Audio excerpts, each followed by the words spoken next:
cet épisode 3 du podcast Désacralisation, qui est donc, je rappelle le concept, un épisode, un album, hein, voilà. Premier épisode avec Francis, on avait fait et JPL Carpenter, on avait fait un album de Brutal Death, voilà, on va appeler ça comme ça, Brutal Death technique. Deuxième album, on a fait du black metal. Troisième genre que on se devait de voir si on parle de métal extrême, c'est évidemment le grind. Alors grindcore, grind. Je suis pas du tout spécialiste du genre.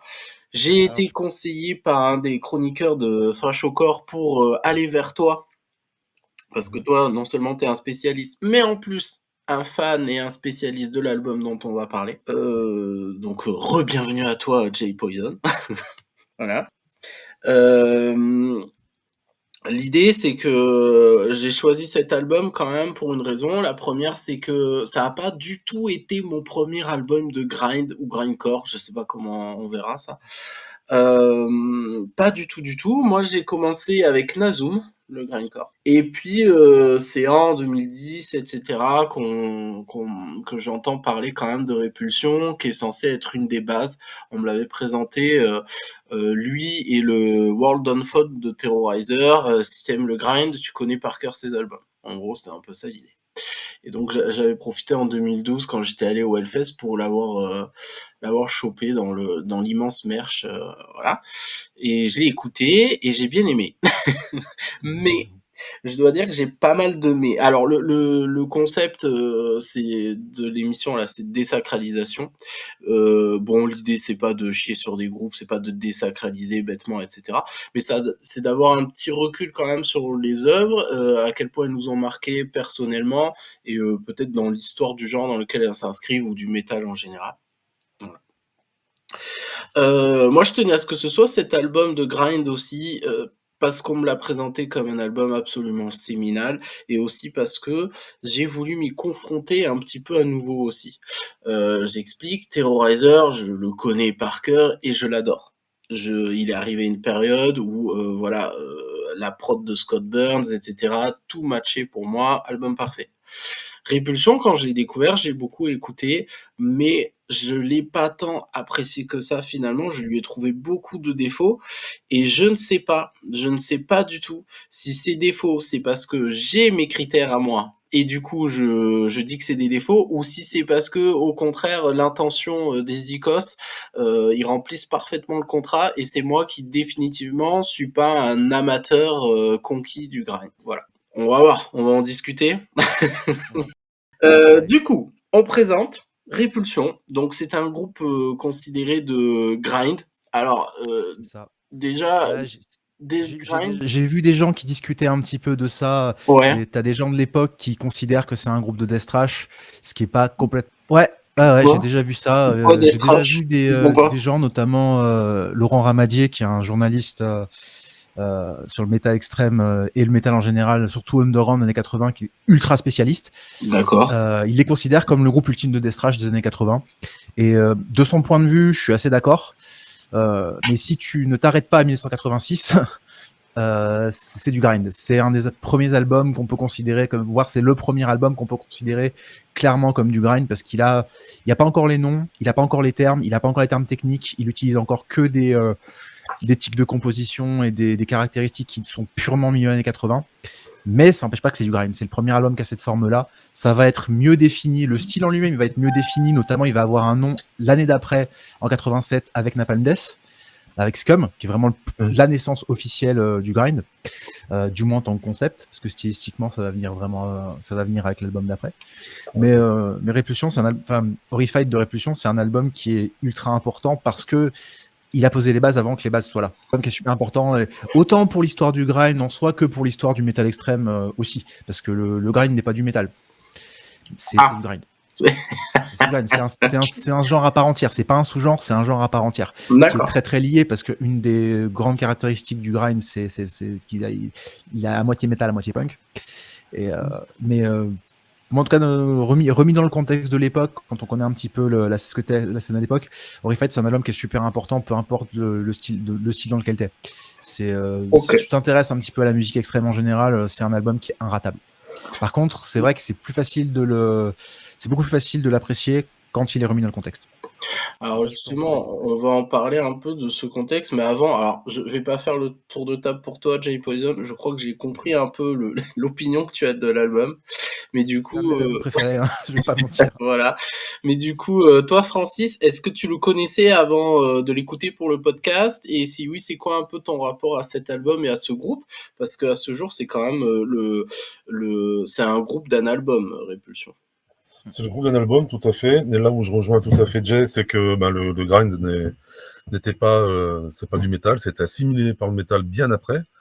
Ah, là, ça m'interroge. Là, je vais un peu faire, je vais bouder, je pense. Mais vous allez expliquer peut-être pourquoi. Il a été rattaché au métal après, tout bêtement, parce qu'il y a des guitares, une batterie, une basse, voilà. Mais à la base, c'est du punk, oui, c'est du crust, quoi, du métal. Alors, on peut pas déjà Crust parler de fusion, accéléré, j'en quoi. sais rien. Pardon? Du crust accéléré. Oui, mais là, dans cet album-là, on entend bien le punk, hein. C'est pour ça que je n'étais pas trop, enfin, pas trop d'accord. Chacun son opinion, mais sur du trash, trash death poussé à l'extrême. Moi, j'entends bien dans cet album-là du crust, hein, du punk. Alors moi, j'ai découvert le grind en 87 avec Napalm Death, hein, forcément. Cet album, je l'ai connu bien après. Voilà, bien après, c'est à l'époque, on n'avait pas autant de facilité que ça pour écouter des nouveautés. Hein. On n'avait pas tous les réseaux sociaux, tous ces médias-là. C'est de bouche à oreille. Dans cet album, je l'ai écouté en cassette, ouais, je l'ai eu. Et franchement, à l'époque, il m'avait vraiment pas plu. C'est une production que je qualifiais à l'époque de merde. Il faut remettre dans le contexte les propos, hein, aussi. Non, mais après coup, tu te rends compte, cet album, non, il est cool, quoi. Cet album-là, avec une production soignée, non, ça aurait rimé à rien, quoi. Ouais, j'ai l'impression que le style de jeu des musiciens, effectivement, si tout était léché, propre et tout recalé, exactement. etc. Alors, Quel si est je peux me l'intérêt du permettre, truc? Oui, vas-y. si vous voulez entendre Horrified avec un bon son, vous écoutez la démo qu'ils ont fait avant, qui est Stench of Burning Death et qui est disponible sur Sur Ah, l'édition Relapse. de Relapse Que là, ils Records. sont dans un vrai studio, le son il est parfait. D'accord, ok. C'est rigolo qu'une démo sonne mieux qu'un album. Ça, c'est. On me l'avait jamais fait, celui-là. Pour l'époque, c'est pas étonnant. Pour l'époque, D'accord, c'est vraiment ok. pas des exemples comme ça. Je peux t'en citer plein, même très près de nous en France. Morsure, qui est un groupe méga culte. L'album, il est inécoutable. C'est une catastrophe. Le son, il est horrible. Par contre, t'écoutes la démo où ils ont une vraie batterie au lieu de la batterie électronique. C'est incroyable. La démo, elle est folle. Elle sonne 1000 fois mieux. C'est un chef-d'œuvre. D'accord, ok. Et c'est en avance sur tout le reste. Par contre, l'album, il est inécoutable. Et il s'était fait démolir à l'époque, à raison. Mon perso, j'adore, mais c'est parce que j'ai le contexte historique. Ok, d'accord. Alors, du coup, est-ce qu'on peut revenir un peu à l'histoire de Répulsion? Il était une fois une bande de gars, des Américains, qui avaient envie de faire du bruit, c'est ça? C'est ça. Alors concrètement, il était une fois dans la ville tristement célèbre ville de Flint, dans le Michigan. Des fans de punk et de metal qui ont monté un groupe sous le nom de Tempter en 84 avant de se renommer plein de fois. Je crois qu'ils se sont nommés Ultra Violence à un moment, quelque chose comme ça. Ouais, c'est ça. Et pour finir par s'appeler Génocide. C'est ça. Ils enregistrent une première démo et les influences de l'époque. Alors, donc ça a été monté par Scott Carlson, bassiste chanteur, et Matt Olivo, qui est guitariste. Carlson et Olivo, c'est deux gros geeks de la musique. Les mecs sont extrêmement impliqués dans à l'époque la culture des fanzines, du tape trading, l'échange de cassettes. Ils connaissent tout ce qui se fait de plus extrême en punk et en métal. Eux, ils s'en foutent de étiquettes. Ce qu'ils veulent, c'est les trucs extrêmes. Ils sont notamment ultra influencés par des groupes comme Discharge et Celtic Frost, un peu comme tous les groupes extrêmes de l'époque. Ah oui, à l'époque, oui. évidemment. Mais donc Génocide à l'époque, là où Carlson et Olivo étaient un peu différents, c'est qu'ils étaient déjà au courant de ce qui se passait au niveau death metal. Du coup, ils connaissaient Death, ils connaissaient Possessed, ils connaissaient Slaughter au Canada, qui est une de leurs grosses influences. Je vais en parler. Du coup, ils avaient vraiment une longueur d'avance sur les autres. Ils enregistrent une première démo, qui est donc, j'ai pas le commenté, je crois que c'est Armies of the Dead, ouais, la première démo Armies of the Dead avec 3 titres. Ils l'envoient dans leur réseau de tape trading, et là, ils se font grave remarquer parce qu'ils sont plus extrêmes que quasiment tout le monde, et ils sont remarqués notamment par un certain Floridien qui est Chuck Schuldiner. Et donc, Carlson et Olivo laissent leur batteur à Flint et ils déménagent en Floride pour aller jouer dans Death. Donc, il y a un line-up, il y a quelques enregistrements de l'époque qui existent, que j'ai écoutés, qui sont pas fous, mais qui sont du moins super importants historiquement. où on avait Carlson et Olivo de Répulsion dans Death. Très vite, ils se rendent compte que Schuldiner et eux, ils n'ont pas la même vision de ce qu'ils veulent faire. Plus à ce moment-là, on est en 85, début 85. Bah, Il se passe énormément de choses folles dans l'Underground. On a Insanity qui arrive de San Francisco, qui sont plus rapides que tout le monde, qui sont ultra bourrins, qui commencent déjà à avoir des premiers blast beats avant tout le monde. Ça traumatise tout le monde. Schuldiner, il se barre à San Francisco pour recruter un batteur comme ça. D'ailleurs, ce sera Eric Brecht de DRI. C'est rigolo parce que dans Death, il n'y a pas de blast. Ouais, mais dis-toi que Death, ils ont une démo en 85 où il y a des blasts. Death, ils ont eu des blasts avant tout le monde. Ok. Pour justement se rendre compte très vite que c'est pas ce qu'ils voulaient faire. Ouais. Et c'est suite à ça que Olivo et Carlson sont retournés chez eux à Flint. C'est là qu'ils ont embauché leur fameux batteur qui est Dave Grave, qui lui, par contre, savait jouer très très vite comme ça. Il savait faire des blast beats. Du moins, à l'époque, ça n'avait pas ce nom-là. Pour lui, c'était juste jouer vite. Ils recrutent donc Dave Grave. Ils enregistrent la démo Violent Death. Là, ça commence. Là, on commence à avoir de la vitesse. Ils sont aussi rapides que des groupes de crossover de l'époque, que ce qu'on pouvait faire DRI, ce que pouvait faire Cryptic Slaughter, etc. Ou Wehrmacht à la même époque. Mais c'est surtout que Répulsion, ils sont très influencés par la nouvelle scène punk hardcore qui est beaucoup plus rapide que la scène metal à l'époque. Notamment, c'est des gros fans d'un groupe hollandais qui s'appelle LARM. Donc LARM, qui est vu comme... Aujourd'hui, on les voit comme un des pionniers du grind et de la power violence, et je suis tout à fait d'accord avec ça, parce que l'herbe était vraiment ultra rapide par rapport à tout le monde. Et voilà, la machine Répulsion est lancée. La vraie naissance officielle de Répulsion, il s'appelle toujours Genocide à ce moment-là, c'est la démo dont je parlais, qui est la démo Station Burning Death, où là, ils embauchent un deuxième guitariste, qui est Aaron Freeman, et là, leur line-up, il est fait. Et donc, sur cette démo, Dave Grave, il a vraiment le niveau, il a la vitesse. On arrive sur des tempos, je vais pas trop parler en termes techniques de musicien, mais on commence à arriver sur des tempos élevés, 170, 180, et là, ça ressemble à des blasts, là, ça ressemble à du grind. C'est vraiment le premier enregistrement comme ça. Et comme ils avaient été invités par des amis qui tenaient une radio à l'époque, le son est nickel. C'est la première fois, et c'est la seule fois qu'ils auront un vrai enregistrement professionnel à ce moment-là. Stench of Burning Death, c'est la grosse claque.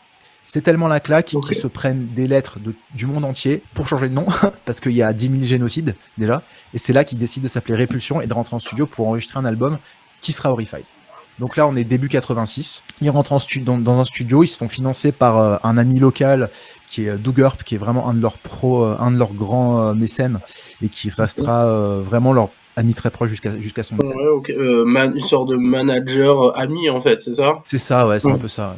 C'est un peu leur membre pendant longtemps, c'était les archives de Doug Earp qui gardaient un petit peu les enregistrements de Répulsion. C'est le membre de l'ombre du groupe, quoi. C'est le quatrième homme, quoi. C'est ça. Et donc, ils rentrent en studio, ils enregistrent ce qu'ils appelleront l'album Slaughter of the Innocent. C'est le truc le plus extrême qui existe à l'époque. Personne n'est allé jusque-là en termes de jeu, en termes de vitesse. Ça traumatise, mais tout le circuit de tech trading qui à l'époque n'était pas non plus énorme, hein, ça devait être quelques milliers de personnes à tout casser, ça traumatise tout le monde. Vraiment, quand tu dis que ça traumatise, c'est que tout le monde est là, mais mon Dieu, mais c'est ça en fait qu'on veut faire, c'est ça ? C'est ça. Ouais. Parce que vraiment personne est arrivé. On a déjà entendu des trucs très très rapides, certes, mais jamais des trucs aussi lourds avec des riffs comme ça. On n'a jamais entendu de batterie comme l'herbe ultra rapide avec des paroles à la Discharge super gore vraiment explicites, mais avec des riffs, le genre de riffs qu'on entendait à l'époque dans des groupes de trash ou dans Death, quoi. Du coup, vraiment, ça traumatise tout le monde. Personne d'autre fait ça. Le problème, c'est que ça traumatise tellement que personne ne veut le sortir. Du coup, ils ont leurs 18 titres Slaughter of the Innocent, ils ont conscience parce qu'ils savent ce qui se passe dans le monde entier au niveau de l'underground. Ils ont conscience qu'ils ont sorti le truc le plus extrême possible, mais personne n'en veut. Mais pourquoi ? Absolument. Parce que c'est trop extrême pour l'époque. Attends. Les mecs, ils sont fans parce que justement, ils repoussent une limite, mais ils veulent pas aider le groupe à créer un premier album ou des choses comme ça. Ouais. Bah écoute, 86, c'est Rain in Blood. À l'époque, c'est ça la limite, tu vois, la limite dans, on va dire, pas le mainstream, parce qu'on peut pas encore parler de mainstream, mais dans ce qui se vend, la limite, c'est des trucs comme Rain in Blood. Ouais. On n'en est pas encore à vraiment avoir, même Death, à l'époque, ça reste un groupe de démos qui est trop extrême pour le reste. Possessed, ça arrive un petit peu à passer outre, mais encore, Possessed, ils sont quand même vachement confinés à la Bay Area, et ils sont un peu mis dans le même panier que les... Oui, l'époque est consacrée au thrash metal, là, où vraiment... C'est ça. On est encore dans le trash, on n'en est pas encore on n'a pas encore Death et puis les Floridiens, puis Napalm Death qui vont normaliser un côté aussi extrême. Ouais, puis il y avait aussi, j'imagine, hein, là je fais une hypothèse, mais toute une esthétique et toute une imagerie. Tu parles de Slayer, la limite qu'il pose, c'est aussi le côté très, un peu gore, satanique, parler de nazis aussi. Enfin voilà, il y a tout un lore comme ça qui crée aussi, qui je pense peut faire refroidir des labels ou des choses comme ça à un moment donné, même s'ils se disent promouvoir le métal extrême. C'est exactement ça. Puis en remettant dans le contexte sociopolitique de l'époque, les années 80 aux États-Unis, c'est le retour du conservatisme à un niveau assez extrême. C'est dur. C'est le moment où on accuse Donjons et Dragons de tuer des gens. C'est le moment où on colle Judas Priest au Congrès parce que Judas Priest et Twisted Sister, on leur colle des procès parce que c'est tellement violent que les jeunes se suicident à cause d'eux. Alors t'imagines bien qu'un truc comme Répulsion, c'est à l'époque avec des paroles aussi gore, aussi explicites, la gueule, la pochette qui était déjà la pochette de la première version cassette, c'était la même. La gueule d'un gamin fondu qui était tiré d'une BD d'horreur. Vraiment à l'époque. Déjà que les comics, toute cette contre-culture, aujourd'hui qui n'en est plus une, mais à l'époque qui en était, les comics étaient considérés un peu comme une contre-culture aussi à l'époque. Alors les comics d'horreur créaient carrément pas mal de scandales, de ce que j'ai compris aussi dans les années 70-80 et beaucoup de choses. Plutôt dans Alors les scandales des comics, c'est un sujet que je connais très bien aussi, c'est plutôt dans les années 50, il y a carrément eu des lois qui ont été passées pour interdire interdire l'horreur dans les comics. Okay. Parce que, comme d'habitude, conservateurs qui disaient que pourquoi il y avait de la délinquance juvénile, c'était à l'époque il n'y avait pas les jeux vidéo, mais il y avait les comics d'horreur. Et oui, et pareil, quand on présentait un serial killer comme Ed Gein, un des trucs qu'on disait, c'était qu'il est fan de comics et de comics d'horreur aussi, et du coup, on induisait le fait que c'est ça qui a pu provoquer sa folie meurtrière, voilà. C'est ça. Puis à la même époque, on a eu Richard Ramirez aussi, qui était le Night Stalker. C'était un des plus gros tueurs en série de Los Angeles et il était ouvertement fan d'ACDC, Iron Maiden, et évidemment les groupes se sont pris et le style de musique s'est pris une voie de bois vert. Donc un peu ça, la satanique panique des années 80. Ouais. Dans le contexte où Répulsion est, la musique beaucoup trop extrême, plus rapide que tout ce qui se fait. Les thèmes vraiment gore, le son qui était pas forcément dingue, même pour l'époque, ça passait pas. Ok, d'accord. Non, c'est vrai qu'on remet ça dans le contexte. En 86, j'avais 15 ans. J'avais découvert le métal extrême avec l'album d'avant de Slayer, la Hello Hate. Je connaissais pas Show No Mercy. Et c'est vrai que quand Napalm Death a sorti son premier album, j'étais pas prêt. Mais alors justement, moi ma question c'est que ça bouillait du côté anglais quand même avec Napalm Death. Terrorizer qu'on peut considérer comme un groupe américano-anglais un petit peu, une sorte de collab. Terrorizer, c'est un groupe qui est purement américain, ils sont de Los Angeles. D'accord, ok. C'était le groupe de la scène de Los Angeles à l'époque avec Nausea, qui partageait des membres, et même encore aujourd'hui. Aujourd'hui, le Nausea existe toujours et ils font leur version de Terrorizer avec le chanteur originel, Oscar Garcia. Moi j'ai entendu dire qu'il y avait un côté English un peu dans Terrorizer. Putain. Ah non, pas du tout. Pas du tout. D'accord. Bon, je dois confondre avec un autre. Pour moi, World Downfall, c'est peut-être un des meilleurs exemples de l'esthétique du grind et même du death américain. Parce que c'est le premier album à avoir ce son typiquement Scott Burns, Memory Sound. C'est le premier album. C'est un pur produit de ce qui se fait, aux États-Unis, notamment parce que Terrorizer concrètement c'est Master avec des blast beats. Le nom Terrorizer vient de la chanson de Master. Quand on écoute Master aujourd'hui, les albums un peu depuis une dizaine d'années où il y a des blast beats, on entend Terrorizer. Et même quand on lit les fanzines d'époque, les trucs qui sortent sur les démos de Terrorizer, c'est que c'est un groupe ultra inspiré par Master. Et une fois qu'on a écouté un petit peu les deux, c'est oui, tu vois la coïncidence quoi. Ouais, c'est presque hilarant de voir à quel point c'est la même chose. Ça enlève rien à la qualité, hein. Pour moi, World Downfall, c'est un album absolument parfait. C'est un de mes groupes, on a sorti un album en hommage à ça. On a fait notre version gore grind de World Downfall il y a quelques années. C'est un de mes albums vraiment favoris de tous les temps. Mais pour moi, World Downfall, c'est un album qui est typiquement américain. C'est même l'album que je donnerais le plus pour définir ce que c'est que le son extrême américain. Oui, d'accord, ok. Et alors, du coup, ça bout du côté anglais. Est-ce que Napalm Death et Répulsion, à un moment, se sont, entre guillemets, rencontrés, ne serait-ce que artistiquement, pas forcément en réel, etc., mais est-ce qu'il y a eu une inspiration de l'un pour l'autre, ou pas du tout? Chacun faisait sa tambouille, ils sont arrivés un peu aux mêmes conclusions. Ah, ils se sont plus que rencontrés, ils étaient en contact. D'accord. Parce qu'ils faisaient un peu la même chose. Et clairement, enfin, Napalm Death a toujours admis dès le début, surtout par l'intermédiaire de Shane Embury, que Répulsion c'était une de leurs grosses influences. Et ils ont repris d'ailleurs sur Napalm Death a sorti 2 albums de reprise de ce qu'ils avaient le plus influencé dans les années 80. C'est une leçon d'histoire, hein, vraiment. Ces albums, ils sont incroyables. Si tu veux un peu savoir ce que c'était que la scène avant Napalm Death, t'écoutes ça. Ils ont repris Maggot in Your Coffin de Répulsion sur un de ces albums, qui est une reprise fantastique d'ailleurs. Ils étaient vraiment en contact à l'époque. Je pense, ça m'étonnerait pas que ce soit un peu qui ait poussé pour que Horrified sorte officiellement en 89. Okay. Pour finir sur l'histoire de Répulsion, justement, du coup, oui. Ils se sont arrêtés en 86 parce qu'ils trouvaient pas de label. Mais avec le temps, et justement Napalm Death qui est arrivé, Earache qui arrive en Angleterre. Ça y est, ça bouge un peu, quoi. Ça y est, soudainement, ils se rendent compte qu'il y a une scène, qu'il y a des gens qui veulent, qui les écoutent. Et surtout, que ça se vend, possiblement. Ouais, ok. C'est ça. Et en fait, à cette époque-là, tu avais Earache, donc le label qui avait sorti Napalm Death et Morbid Angel et Carcass. Il a donné un peu de thune à Jeff et à Bill de Carcass qui disaient sortez des albums. Le premier truc qu'ils ont fait, ça a été on sort Répulsion officiellement. Ils ont sorti, et c'est là que Horrified est sorti en 89, donc 3 ans après qu'il ait vraiment été sorti dans l'underground en 86. D'accord, ok. D'où ce délai-là, d'accord, ok. C'est ça. Du coup, c'est là que Jeff Walker a fait la pochette qui est culte. Il a repris la cassette originelle et il a fait une peinture avec ça. De là, Répulsion s'est reformé. Enfin, ils ont tenté une reformation, ils avaient un de leurs membres qui était à l'armée, donc le temps qu'ils reviennent. Ils ont enregistré quelques trucs après, qui sont tous sur la réédition Relapse, avec donc d'abord l'EP Excruciation, qui a donné un petit single qui est assez différent de ce qu'ils faisaient de leur ancien style. Il n'y a plus de blast beat, c'est un peu trash death. Il y a 2-3 morceaux qui sont très bien dessus. Okay. Le reste n'est pas forcément bien. Et après, dernière démo en 91, ils refont un truc plein de blast beats, etc. Et là, ils s'arrêtent parce que ils avaient plus, ils pouvaient plus. Ils avaient plus d'inspiration, ils avaient plus la motivation, ils en avaient marre. Ils ont été lessivés en fait une dizaine d'années, un peu moins peut-être. Ils ont été lessivés par comment pouvait fonctionner l'underground à l'époque et comment finalement tu donnes et t'as pas un sentiment de reconnaissance hyper. C'est exactement ça. Plus la fatigue physique, peut-être s'ils ont fait aussi beaucoup de concerts à un moment donné, etc.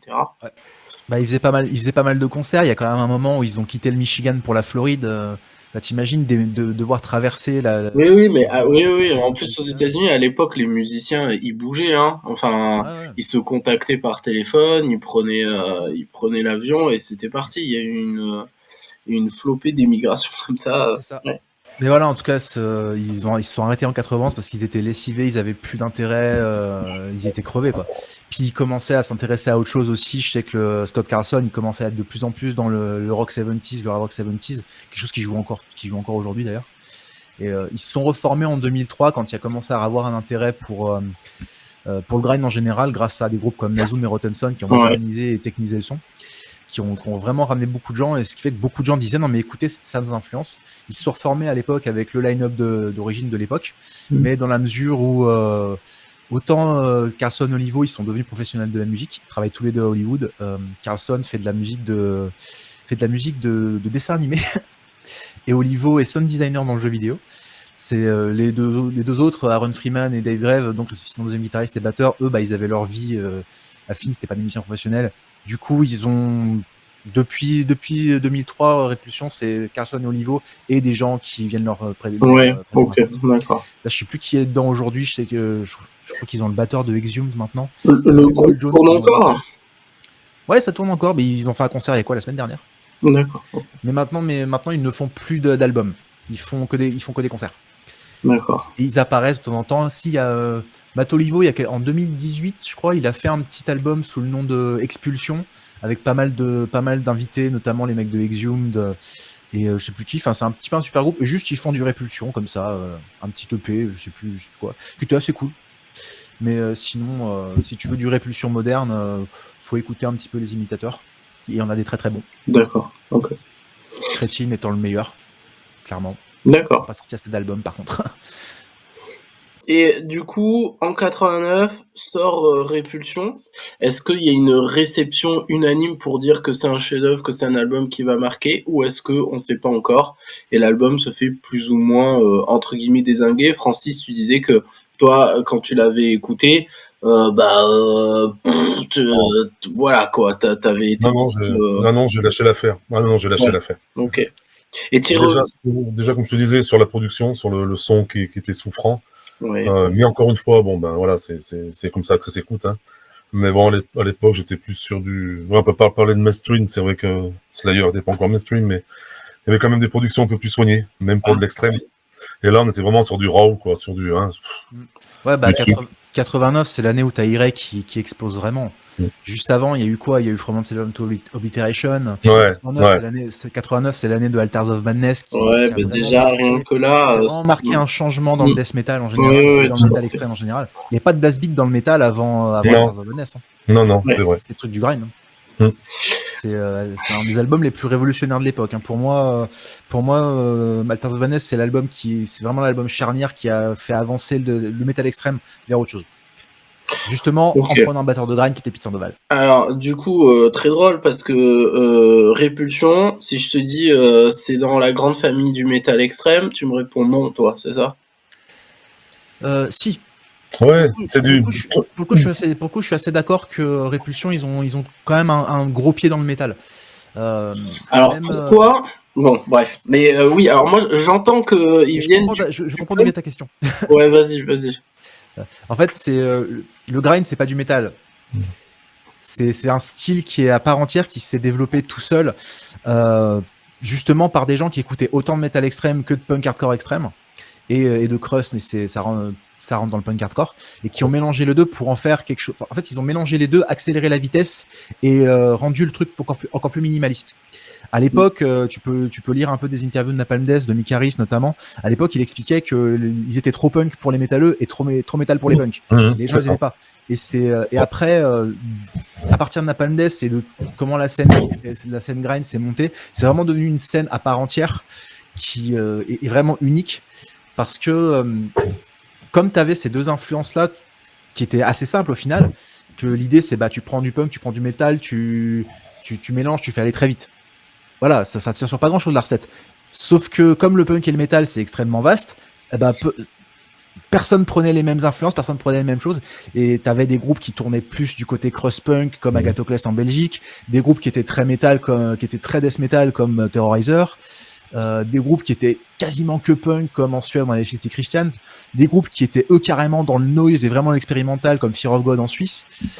Puis après ça va encore dévier quand tu vas commencer à voir les sous-genres avec Carcass qui eux avaient un côté très death metal, très organique, et ça va donner le gore grind. Même dans le gore grind, tu peux trouver, c'est une de mes spécialités, le gore grind aussi, tu peux trouver plein de sous-genres. En fait, la recette est tellement simple, t'as besoin de tellement peu de choses pour faire du grind, que du coup, tu peux prendre un peu ce que tu veux, et au final, ça sera assez facile d'en faire.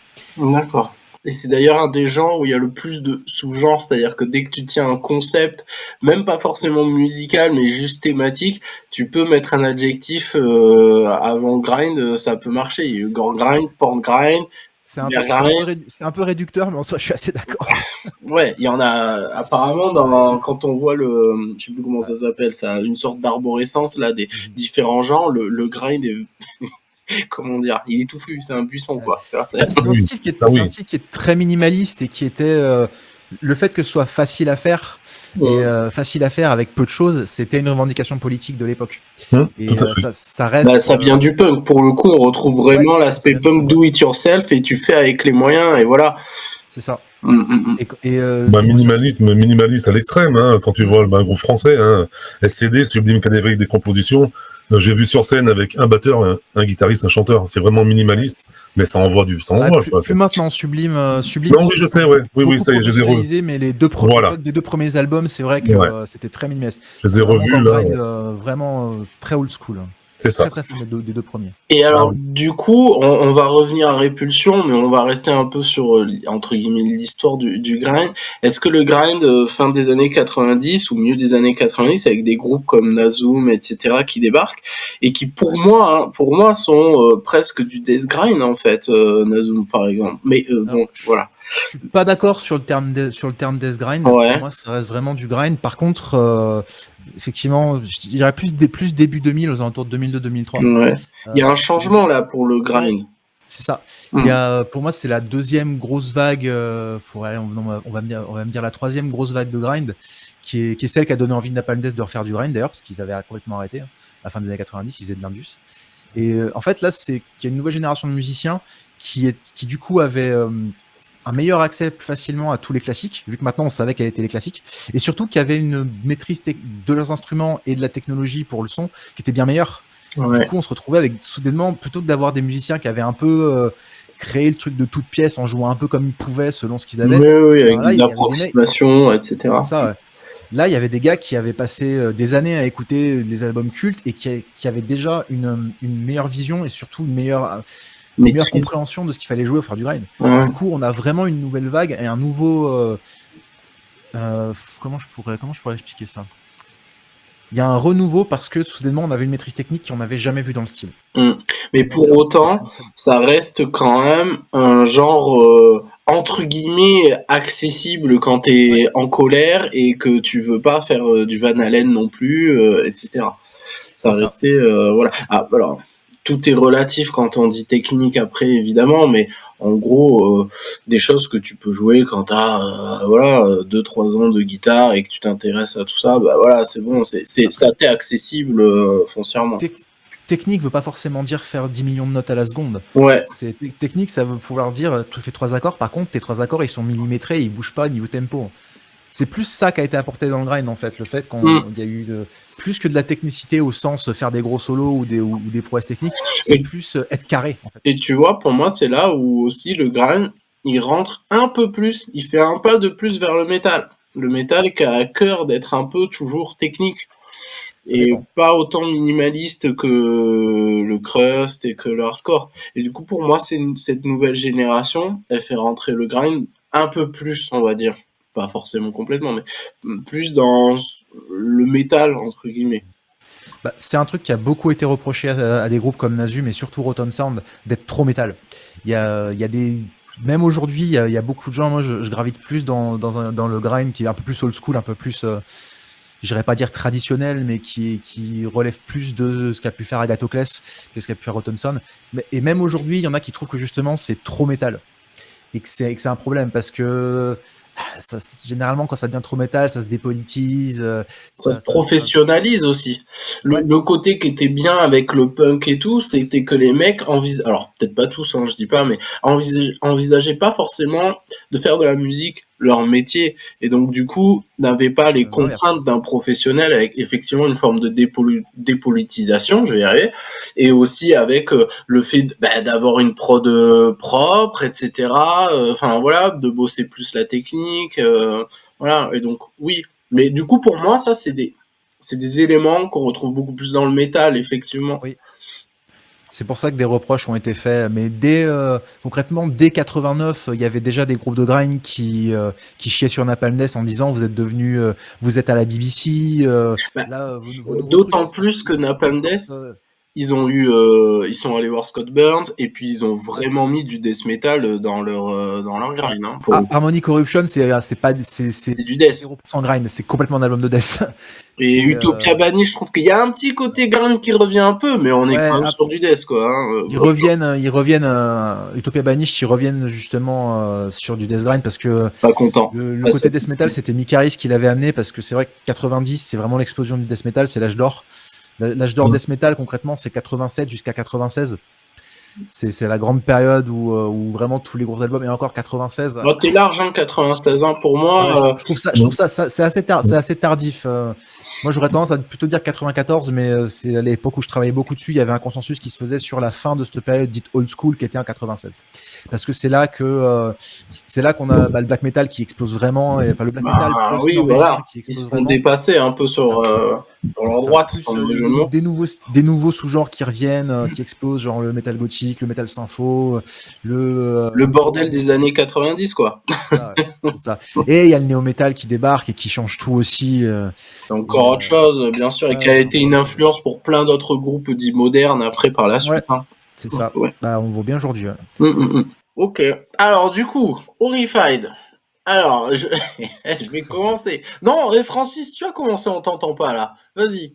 Non, j'écoute, c'est intéressant. C'est tout à fait ce que j'ai vécu. Hein, Horrified, toi, Francis, tu l'avais pas aimé à l'époque. Est-ce qu'après, plus tard, tu l'as réévalué ou pas du tout?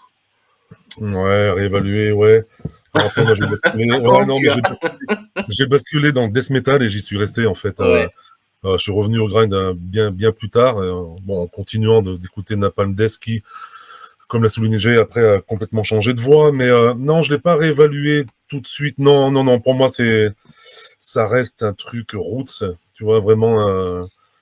Enfin, cet album-là, tu vois, je le ferai pas écouter à un jeune qui débute dans le métal extrême. Oui, bien sûr. Non, moi aussi, si je devais dans le métal extrême, c'est vraiment pas cet album que non, il est trop brut, il est trop roots, il est trop brut. C'est un des pires albums pour commencer le métal extrême. Exactement, mais c'est sûr. Bah, déjà que métal extrême commençait par Nazum, faut s'accrocher un peu quand même. Moi, à force d'insister et à force d'écouter, il y a des moments de respiration dans Nazum. Il y a des riffs hyper accrocheurs des fois, il y a des rythmiques hyper accrocheuses. Donc, de temps en temps, tu te dis l'album Human 2.0, par exemple, tu l'écoutes, il y a plein de moments qui sont super accrocheurs et où tu te dis, bon, le groupe a autre chose à proposer. Qui joue plus sur le groove.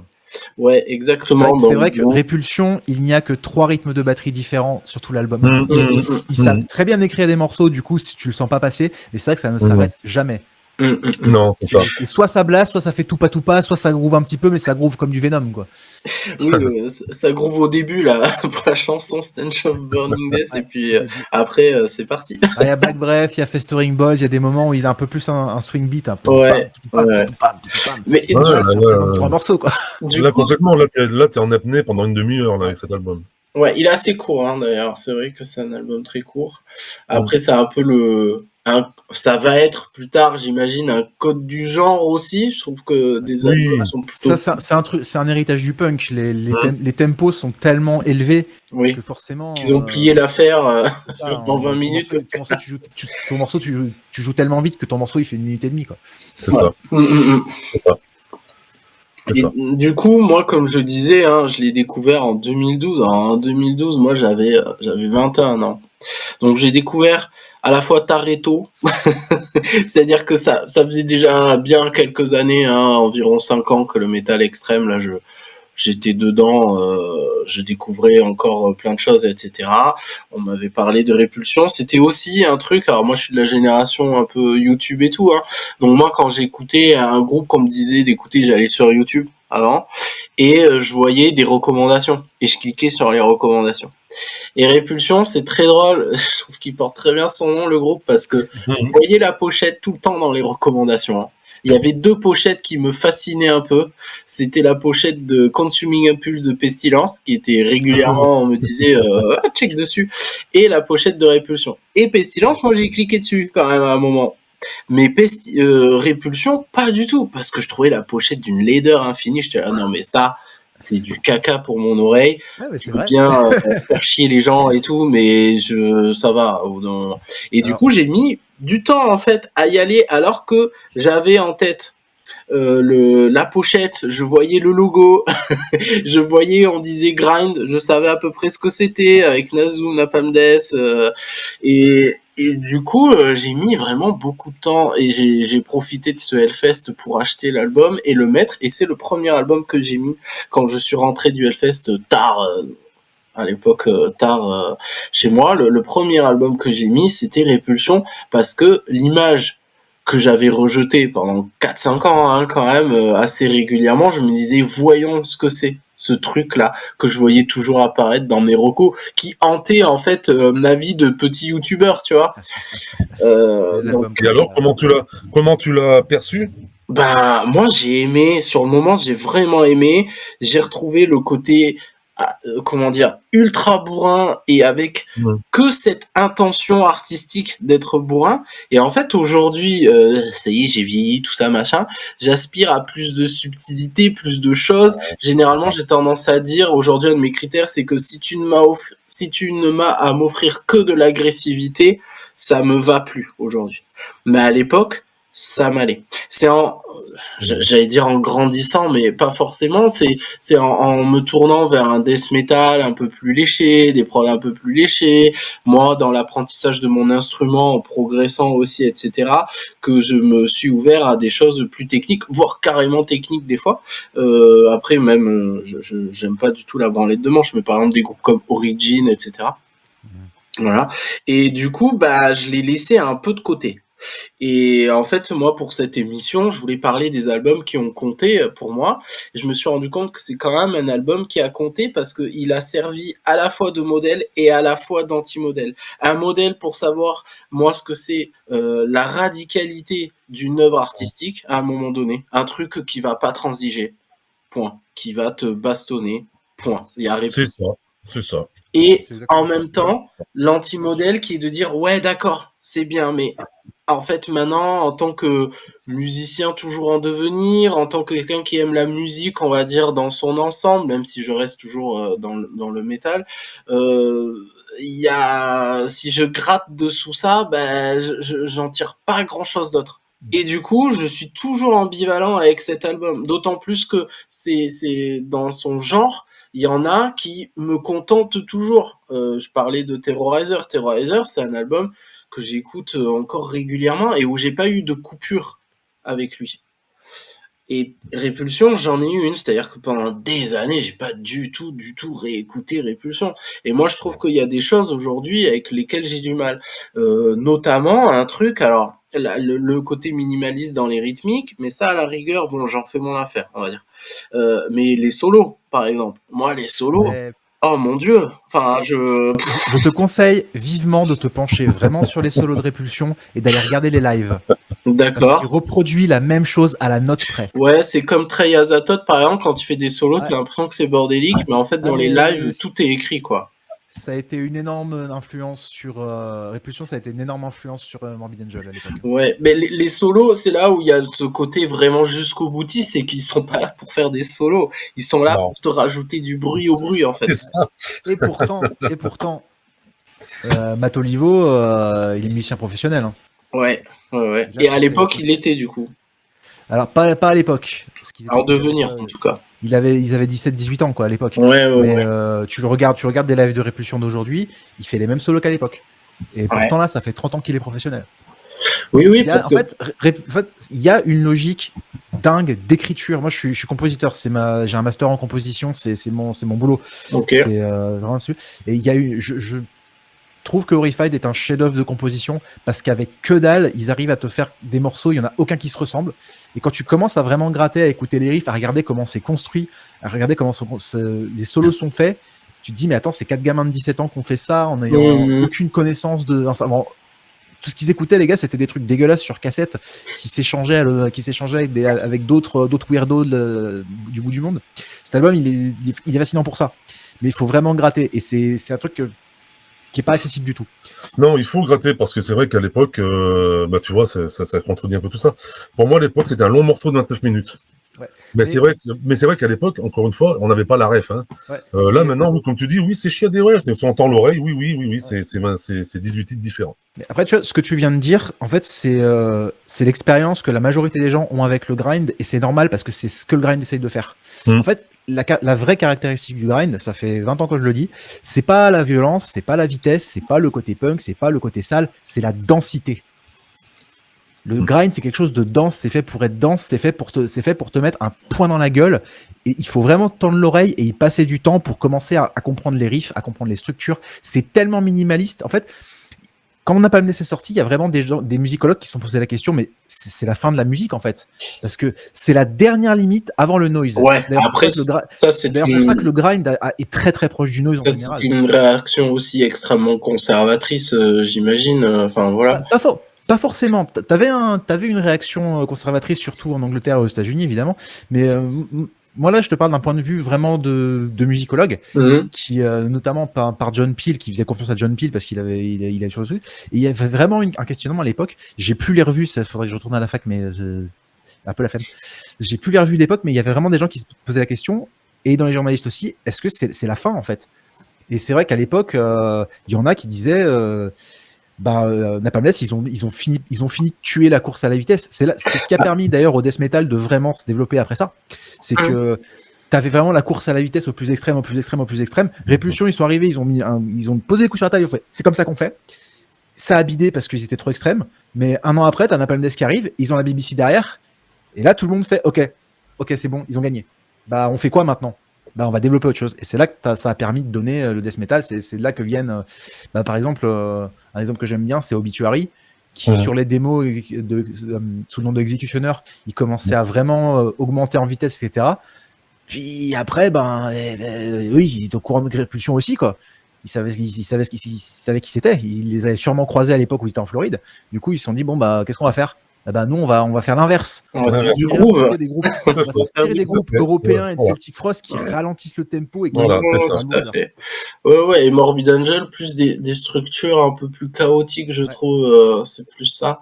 Alors ouais, tu parles de densité, c'est marrant, parce que moi, mon impression, alors, je suis pas du tout musicologue, c'est une impression d'amateur de musique extrême, c'était vraiment de me dire, en fait, il y a pas grand chose derrière, quoi, tu vois. C'était un peu ça l'idée.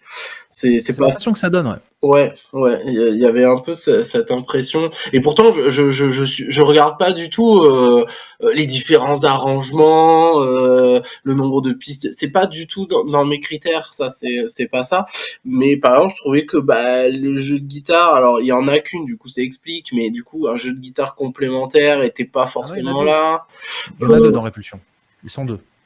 Ils sont deux guitaristes. Ouais. Du coup, je trouve que les jeux de guitare complémentaires, moi, ça me laissait un peu sur ma faim. Quand j'ai réécouté, j'ai toujours cette sensation de ah putain de merde. Enfin, tu vois, un truc comme ça, quoi. Frustration, je dirais. Voilà. Mais très franchement, ça m'étonne pas. Enfin, moi, c'est un album que vraiment j'adore. Je l'ai dit plein de fois. Mais j'ai conscience que j'adore cet album parce que j'ai énormément étudié cette période-là. J'ai écouté vraiment tout ce qui se faisait à l'époque. Et c'est parce que j'arrive à le remettre dans le contexte de ce qui se passait. Oui, bien sûr. Historiquement, après, c'est quelque chose d'indéniable. Après, j'arrive à l'apprécier pour ce qu'il est. Vraiment, le riffing de Matt Olivo, je suis complètement dingue. Le jeu de Dave Grave, où c'est vraiment le premier batteur à vraiment intégrer le blast beat de cette manière-là, pas juste en fait comme un critère de jeu en fait à la batterie, comme un beat à part entière, de la même manière qu'on a des disco beats, qu'on a un 10 beats, etc. C'est Dave Grave, c'est le premier à l'utiliser comme ça, parce que c'est pas le premier à faire des blast beats. Tu cherches les premiers blast beats, tu remontes dans les années 60 avec des batteurs de jazz comme Tony Williams qui en faisait chez Miles Davis, tu vois. Dans le rock, tu commences à en entendre chez les Doors sur certains lives. Dans le punk, c'est Heart Attack et Asocial en 83, qui eux commençaient déjà à avoir mais en fait Dave Grave c'est le premier à utiliser le blast beat, pas juste comme une conséquence de je joue de plus en plus vite, mais vraiment comme un rythme à part entière qui est là pour poser un tapis roulant en dessous. C'est là la nouveauté, c'est pas ça. Que ça devient c'est un truc que tu obtiens en accélérant, tu fais ok d'accord, c'est pas juste une conséquence de j'ai joué vite, c'est vraiment j'utilise l'effet en tant que tel. C'est un outil en fait dans ta gamme de jeux, quoi, on va dire. Voilà. Exactement, de la même manière que la même année en 86, tu vas avoir Dave Lombardo qui va normaliser un peu les gros tapis de double pédale sur Raining Blood. Parce que bon, ça, les tapis de double comme ça existe depuis 79, depuis Overkill, de Motorhead. Tout le monde faisait ça. Mais vraiment, normaliser un gros tapis comme ça, il y en a avant lui, mais vraiment qui a permis à l'explosion grâce pareil, quand il y a une innovation, t'as des précurseurs et puis t'as les gens qui vont vraiment, entre guillemets, démocratiser, populariser ou utiliser de façon plus approfondie ce qui a déjà été trouvé avant, en fait. Donc, c'est ça. Ok. Tu vois, on parle plusieurs fois de Pete Sandoval. Pete Sandoval, il n'a pas inventé le blast beat. Par contre, c'est une grande figure du blast beat après. Par contre, c'est lui qui a créé la batterie death metal parce qu'il a mélangé son jeu de batteur de grindcore qui était en plus hyper carré pour l'époque, genre bien plus technique que tout. Très millimétré, Sandoval. Voilà. avec la batterie, avec les exigences d'une batterie métal qu'on lui demandait. Concrètement, si je voulais être un peu réducteur, Pete Sandoval, il a pris la batterie de Répulsion et il a mélangé avec la batterie de Slayer. Et ça a donné la batterie Death Metal. C'est très réducteur, hein, c'est un très très gros résumé. Oui, c'est un peu. Mais concrètement, c'est ça qui s'est passé, c'est ça qui a été révolutionnaire avec lui. Mais Répulsion, en tout cas à l'époque, c'est les premiers à vraiment utiliser la batterie et le blast beat de cette manière-là. C'est d'habitude, quand tu écoutes un peu les groupes de l'époque qui commençaient à aller très très vite, à accélérer, comme Insanity que j'ai déjà parlé, ou Incubus en Louisiane, qui s'appelle Opprobrium maintenant, ils avaient déjà un petit peu ça. T'écoutes les groupes de crossover trash, Cryptic Slaughter, Wehrmacht, ils avaient déjà cette vitesse, mais eux c'était juste une conséquence d'aller vite. Et tu entendais parce que les guitares par-dessus suivaient la même vitesse, suivaient le même tempo. Par contre, dans Répulsion, t'entends vraiment un espèce de gros qui est posé par le bass beat, un espèce de gros drone, hein, vraiment un truc qui est là, et les guitares se posent par-dessus. Et ça, c'est complètement nouveau. C'est un truc qui n'avait été fait par personne avant. T'avais des groupes de punk qui avaient cette vitesse-là, voire qui étaient plus rapides. Il y a les plus méconnus des précurseurs du grind, c'est des Yougoslaves. C'est croate aujourd'hui, c'est Patalani. Eux, ils avaient déjà un peu ça. Par contre, c'était en Yougoslavie. Donc, oui, en matière de diffusion, ils étaient baisés, quoi, en fait. C'était un peu compliqué. Mais eux, ils en étaient déjà là avant. T'avais aussi des exemples comme Asocial en Suède, qui eux, à la base, c'était un groupe de 10 bits et ils se sont dit pourquoi on met qu'un seul coup de caisse claire, on va en mettre deux, et ils faisaient des toupa. Sauf que t'entends que c'était du 10 bits, mais avec juste les caisses claires doublées. Mais ça ressemblait presque. Mais on n'en était pas encore là parce que eux, dans leur idée, c'était de faire du discharge, quoi. Oui, ok.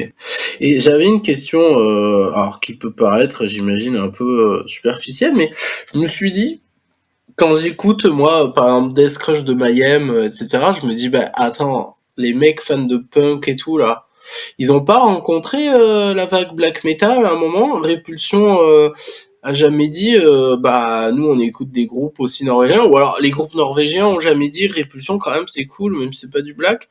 Il y a jamais eu une accointance à un moment sur ces deux choses. Alors, Blasphémie. Ouais. Écoute Horrified et ensuite écoute-toi Blasphémie. Ouais. Et là, ça blaste tout le temps, hein, déjà. Ouais. Très clairement. Non, mais après, je pourrais parler longuement du black metal norvégien parce que c'est un style que je déteste musicalement, mais d'un point de vue musicologique et historique et même sociologique, c'est super intéressant. Et clairement, ils ont pris beaucoup à Répulsion et à ce genre de groupe. Mais au punk aussi, au crust, hein, il y a beaucoup, énormément. On le voit avec Darkthrone depuis une dizaine d'années. Hein. Et même le Corpse Paint, apparemment, il y avait un groupe de punk qui le faisait avant eux. Souillure ? Non, je sais plus. Bref, un truc comme ça. Non, mais il y en a eu beaucoup. Il y en a eu beaucoup. Tu peux remonter très haut, genre Pure Hell, un des premiers groupes de punk afro-américains. New York, ils étaient encore ce qu'on appellerait du Corpse Paint aujourd'hui. Ouais. Non, les Norvégiens, je pense que c'est un autre sujet. Ouais, mais est-ce qu'ils avaient une accointance avec cette scène grind, et notamment avec Répulsion, où finalement on n'arrive pas à trouver de lien hormis voilà. En fait, ce qu'il faut remettre dans le contexte, c'est que les mecs qui ont créé la scène norvégienne, ils l'ont pas créée de nulle part en fait. Et si tu regardes bien la scène norvégienne, c'est une réponse à la scène suédoise où ils ont fait tout l'inverse. Mais le fait est qu'avant ils étaient tous potes, c'était une scène commune et qu'ils avaient les mêmes références. Regarde la plupart des gros groupes de black metal, que ce soit Emperor, Immortal, etc. Ils ont commencé par faire du death metal. Oui, Darkthrone, le premier album. Ouais, Darkthrone, le premier album, c'est Soldat. Et le deuxième, il y a encore un peu ce côté death, d'ailleurs, Blazing the North. Très Celtic Frost, surtout. Ah ouais, complètement. Complètement. Sur le death metal linéaire. Mais en fait, c'était la même scène, ils écoutaient tous les mêmes choses. Si t'as des photos d'époque du magasin de Ronnie Moose, il y avait des albums de death metal sur les étals. Ils écoutaient tous la même chose. Après, à moitié par une volonté de créer autre chose. Le metal norvégien, je trouve ça assez fascinant parce que c'est un rejet complet de ce qui se faisait en Suède. Du coup, ils faisaient l'inverse total. Ouais. C'est-à-dire que et du coup, ils ont rejeté toutes leurs influences en disant nous, on fait notre truc. Ouais, avec les trucs anti-Scott Burns, etc. aussi. Ah ouais. Enfin, voilà. Ça, c'est exactement ça. Mais t'écoutes Répulsion. Moi, tu me dis ça quand t'es blackeux, quand t'aimes le black des premières heures, etc. Le son, tu tombes amoureux en fait. Enfin, j'ai rencontré beaucoup de gens qui étaient très dans le black et qui sont venus au grind par des groupes comme Répulsion. J'ai eu monté il y a quelques années, on n'existe plus parce que maintenant les musiciens sont un peu à droite à gauche. J'ai mon propre groupe de hommage à Répulsion. dès le début, le style, on fait du Répulsion. On a sorti deux EP. Bah, les 2 membres qui étaient avec moi, c'était que des mecs qui venaient du black. Et ils s'étaient mis au grind justement par cet album. Le bassiste, vraiment, lui, il était très très black metal, pas spécialement grind. Un jour, il a un peu écouté du gore grind, il s'est dit, j'aime bien le côté bourrin, etc. Mais ce qu'il avait vraiment fait basculer, c'était Répulsion. Et du coup, quand il m'avait proposé de monter un groupe, je fais, bah mec, on fait du Répulsion. On reprend un peu le même style. On a été approuvé et adoubé par le groupe d'ailleurs. Ah. À l'époque de la première, quand on a sorti le premier EP, il y a des gens qui l'ont envoyé et qui ont fait, putain, c'est génial. C'est petit moment de fierté. Aussi, une question que j'avais un peu, Répulsion, il a trouvé une résonance internationale à l'époque avec la distribution, ou alors c'est venu petit à petit? En fait, il n'a pas trouvé une résonance internationale avec la sortie de 89. Il en avait déjà une en 86. En fait, c'est un truc dont je voulais parler.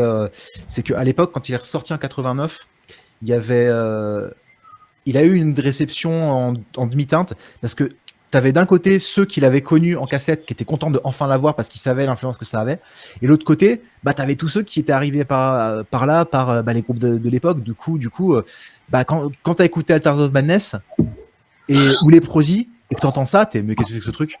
Ouais, c'est ça. Voilà. Du coup, je pense que c'est pour ça que toi, tu l'avais pas apprécié à l'époque. C'est que tu étais déjà passé dans ce que j'appelle la deuxième vague de death metal. Ouais, tout à fait. Tout à fait. Voilà.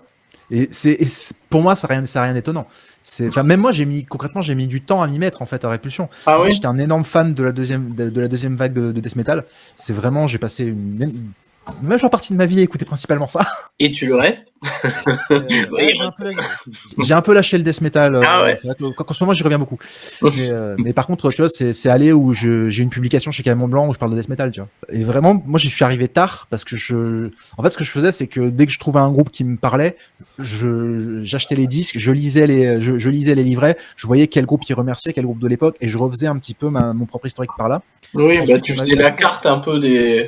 Ouais. Ensuite, on a eu des livres par des journalistes et des musicologues qui sont sortis. Je pense à Sound of the Beast de Ian Christ, les Swedish Death Metal de Daniel Ekerot, etc. Dans les années 2010, on a enfin eu des vraies sources qui sont sorties. Et en fait, plus je remontais dans c'est quoi les origines, qu'est-ce qui les a influencés, à chaque fois j'allais écouter les groupes qui avaient influencé les groupes que je préférais. C'est comme ça que je suis tombé sur des groupes comme Master par exemple, qui est super culte aujourd'hui, mais pas beaucoup de gens savent pourquoi c'est culte. C'est que Master, à l'époque, ils avaient sorti un des tout premiers disques de death metal, sauf que c'est pas sorti, le fameux album de 85, c'est pas sorti à l'époque, sauf dans le milieu du tape trading. Et en fait, Répulsion, c'est ça a eu une résonance internationale dans le milieu du tape trading. Les gens qui étaient vraiment dans le milieu underground et qui s'échangeaient des cassettes et des fanzines, ils en étaient dingues parce qu'ils savaient ce qui se passait à côté. Par contre, quand t'arrives en 89, il y avait déjà des labels, il y avait déjà des diffusions un petit peu radio, un petit peu télé, surtout en Angleterre et un peu aux États-Unis avec les télés locales. Mais voilà. Et puis, j'ai un peu eu la même réaction en face de Répulsion. C'est toi, t'es en plein dans le death suédois, t'es en plein dans le Morrison, tout ce que tu bouffes, c'est, je sais pas, c'est cynique, c'est athéiste, c'est les premiers Pestilence, c'est Morgoth, c'est ce genre de groupe. On te fout Horrified sous le pif, t'es. Ouais, alors c'est vachement extrême, mais putain, c'est pas ouf, quoi. Ouais, c'est-à-dire que... de connaître et ce qui se faisait d'autre à l'époque, j'ai remis dans le contexte, j'étais putain, c'est complètement fou, en fait. Les groupes que t'as cités, là, entre guillemets, hein, c'est pas des groupes désignés comme techniques, encore que cyniques et athéistes, oui, carrément. Mais, ouais, bien sûr, c'est très, très technique, mais Morgoth, etc., c'est un death, entre guillemets, aujourd'hui, qu'on pourrait qualifier d'old school. Mais par contre, ils avaient une assise technique et ils avaient à cœur de proposer des plans intéressants aussi en critères, parce qu'à un moment donné, il y avait une petite technicité qui les rendait un peu plus attrayants pour l'auditeur de métal extrême. Surtout. C'est plus accessible surtout. Ouais. C'est plus facile. Le death metal est beaucoup plus mélodique que le grind. Et je ne dis pas ça dans le sens, ça fait des Iron Maiden, hein, je parle pas de death mélodique. Je parle de mélodie en termes de jargon technique. Il y a pas... Il y a une construction de notes qui sont plus ou moins harmoniques, très souvent pas forcément harmoniques, encore que ça dépend de quel groupe on parle. Mais il y a une construction de notes, voilà, une construction mélodique. À un moment donné, il te propose un petit truc, je sais pas moi, la deuxième guitare qui va te jouer un petit truc. Genre, tu peux fredonner un riff de death metal. Ouais. Tu peux pas fredonner un riff de grind. Oui, tout à fait. Ton riff de grind, il va être rythmique, ça va être. Mais je pense que ouais, tout à fait. Et c'était là où moi, tu vois, c'était là où moi j'ai rencontré alors ma limite, leur limite, on s'en fout, c'est même pas une question de limite, mais où moi en tant que musicien en herbe, voilà, à un moment donné, je me suis détourné un peu de ce genre. Alors je pense à tort, parce que moi j'ai un chanteur qui m'a fait découvrir des trucs de grind qui sont super, même en termes de mélodie, parce qu'en fait il y a les groupes de grind, ils y viennent aussi et ils sont hyper généreux dans ça également, avec un aspect complètement barré, enfin voilà. Mais à un moment donné, avec ce qu'on me proposait à l'époque, moi je me suis dit ah ouais, mais en fait moi je suis vraiment death metal quoi. Vraiment là très clairement, et donc j'ai un peu tourné la tête au grind entre guillemets. J'écoutais toujours Nazum parce que j'en étais familier, mais même quand j'ai écouté à une certaine époque, ça me nourrissait pas autant que des groupes effectivement Morbid Angel, et même si on va chercher du côté français, Massacra, Merciless, voilà. Ouais. Donc oui, ok. C'est marrant que tu cites Massacra parce que je trouve que sur le deuxième Massacra, c'est le truc qui se rapproche le plus de Répulsion s'ils avaient eu un bon son à l'époque. Ah ouais, ok. Je trouve que Enjoy the Violence, c'est un peu, stylistiquement, on est assez proche de Répulsion, c'est juste que ils ont une base plus trash et du coup on comprend mieux les riffs. Mais je trouve que c'est un peu les mêmes tempos, c'est un peu les mêmes constructions. Ouais. Si t'écoutes, je trouve que c'est vraiment le truc le plus proche de Horrified.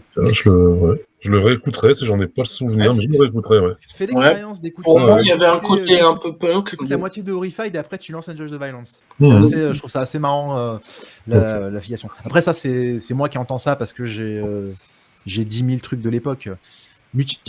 Pour rester dans les groupes français, Mutilated à l'époque, la première démo de Mutilated, elle est très très Répulsion. Ok, je connais pas. À l'époque... Oula, je vais pas me lancer sur Mutilated parce que ça va prendre longtemps. Mais à l'époque où plus personne ne se souvenait de Mutilated, moi j'ai grandi pas loin. La veille de mon bac de français, je me bourrais la gueule avec leur bassiste. J'ai vraiment grandi dans le coin où ils étaient. Ils viennent d'où ? Ils sont de Bourg-en-Bresse, dans l'Ain. Ok. Et à l'époque où personne ne se souvenait de Mutilated et que moi j'étais à fond, j'avais fait écouter ça à des Américains et les Américains m'avaient dit putain, on dirait le batteur de Répulsion mais avec le guitariste de Morbid Angel. Ouais, c'est exactement ce qu'ils essayaient de faire. La toute première démo Psychodeath Lunatics de Mutilated, elle est très très très Répulsion. Ok. C'est pour ça qu'ils l'avaient un peu renié après.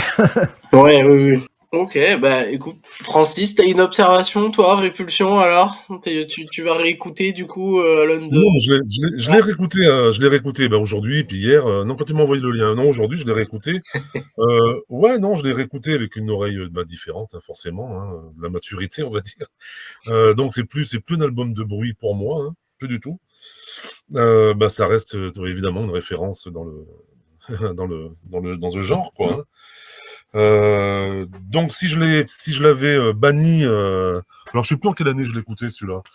C'était en même temps que From Enslaving de Napalm Death, donc tu vois, dans ces années-là je l'écoutais. Okay. Ouais, voilà, dans ces eaux-là je l'écoutais.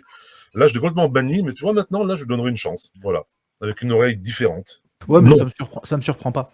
Je pense que t'as vraiment vécu de plein fouet ce que je considère la deuxième vague de death metal, qui est vraiment, le gros âge d'or. Ah ouais, adolescent, oui, bien sûr, non, mais c'est sûr, plus qu'adolescent, mais ouais, moi, les âges d'or, c'est Obituary, c'est Cannibal Corpse. Enfin, je te citerai pas les groupes français, je te parle des... Ah, pourquoi ? Faut lister les groupes français, ils sont... il y a Merciless, Merciless. Moi, je suis à fond français. Français, c'est un truc dont je suis très content depuis une dizaine d'années. On a enfin un peu réhabilité les groupes français alors qu'on leur chiait dessus pendant longtemps. Carrément. Pendant longtemps, tout ce que tu cherchais gros death metal en France de l'époque, on me disait Loud Blast et moi j'ai toujours trouvé ça pourri. Et j'étais, on est d'accord. Alors, mais arrêtez de, tout le monde veut taper sur Loud Blast, je comprends pas. Moi je trouve qu'ils ont fait de super albums, quoi. Merde. C'est pas que c'est foncièrement mauvais, c'est que c'est absurde que ce soit eux qui soient mis devant alors qu'on avait tellement mieux à côté. T'as Mortuary, Merciless, c'est les premiers groupes français à avoir signé chez Century Media, quoi. Moi, il y aurait Agressor aussi et Agressor. Voilà, merci. Ouais. Je cherchais le nom, merci. Voilà, Agressor, Massacra, Merciless, et même dans des groupes qui ont pas pu sortir d'album à l'époque. Je pense à des trucs comme Burial Vault, qui venaient du Nord, ou comment il s'appelle, un groupe qui sonnait très très Retrevor. Je me souviens plus.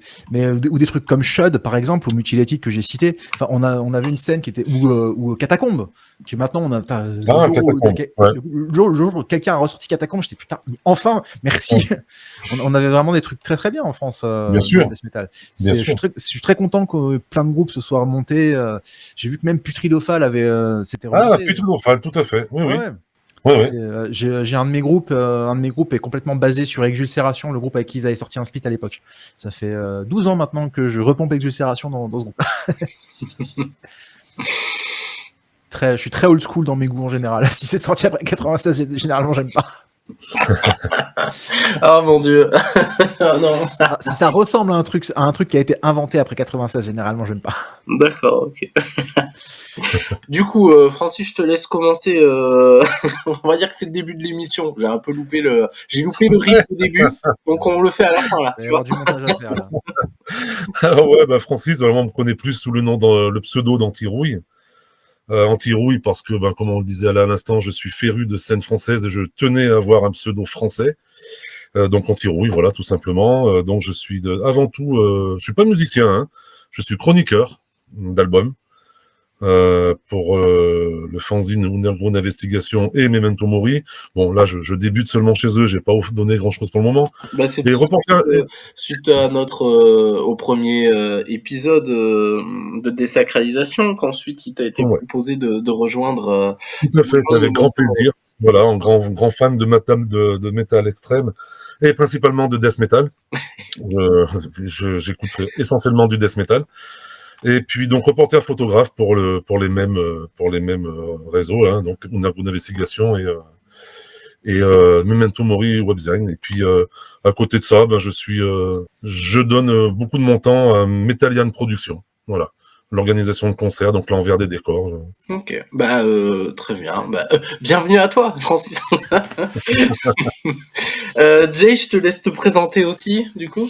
Donc bonjour, je suis apparemment l'invité, je suis Jay Poison. Je suis donc musicien et passionné de musique en général. Je joue dans beaucoup trop de groupes que je ne vais pas tous citer, mais ce qui vous intéressera le plus, c'est Poison Charge, un groupe de moitié 10 bits, moitié Motorhead. Très influencé, Venom, Motorhead, Discharge. Je joue dans Pulsating Cerebral Slime, qui est mon projet principal, qui est du gore grind old school. Donc on fait pas du power grind tout pas, on fait du gore grind façon fin années 80. Notre grosse influence, c'est Exulcération et Putridophal et ce genre de groupes de l'époque.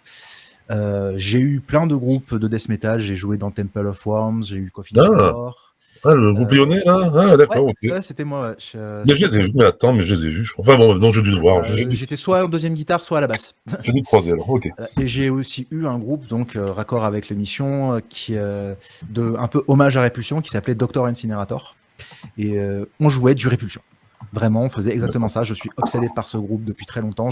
J'ai reproduit exactement le même son parce que j'ai récupéré le même matériel que Matt Olivo, que je lui avais demandé personnellement à l'époque de MySpace sur quoi il jouait.